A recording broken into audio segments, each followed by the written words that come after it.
আজ আমরা এই শরীর এক মন্দির এ বিষয় নিয়ে আলোচনা করব। আমরা কঠোপনিষদে সেই উপমাটি প্রায় সকলেই জানি। এই শরীরকে রথের সঙ্গে তুলনা করা হয়েছে। রথের রথী এ আত্মাস্বরূপ, তিনি হৃদয়ে প্রতিষ্ঠিত রয়েছেন এবং ইন্দ্রিয়গুলি রথ, মন লাগাম, বুদ্ধি সারথি। আমরা ঠিক একইভাবে এই হৃদয়ে সেই পরমাত্মা অধিষ্ঠিত রয়েছেন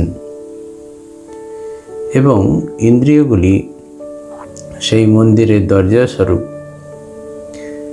এবং আমাদের যে সূক্ষ্ম শরীরগুলি রয়েছে, মনোময় কোষ, প্রাণময় কোষ, বিজ্ঞানময় কোষ, আনন্দময় কোষ, এগুলি যেন তার জীবাত্মার যে একই সঙ্গে সন্নিবিষ্ট এবং তারা এক সকলে পরমাত্মার দর্শন করতে চায়।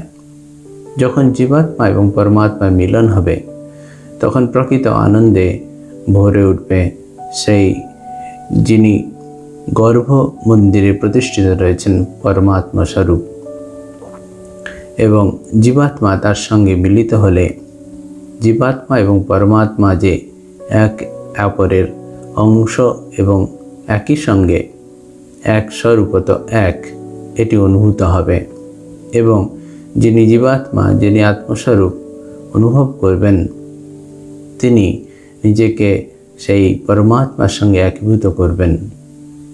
আমরা এইভাবে এই মন্দির স্বরূপ যে শরীরটিকে, তাকে আমরা দেখতে পাব যে তিনি অধিষ্ঠিত রয়েছেন এবং সেই অধিষ্ঠিত মন্দিরে অধিষ্ঠিত যে পরমাত্মা স্বরূপ, তিনিই আবার সর্বব্যাপী সকলের মধ্যে অধিষ্ঠিত রয়েছেন। এটি আমরা অনুভব করতে পারব।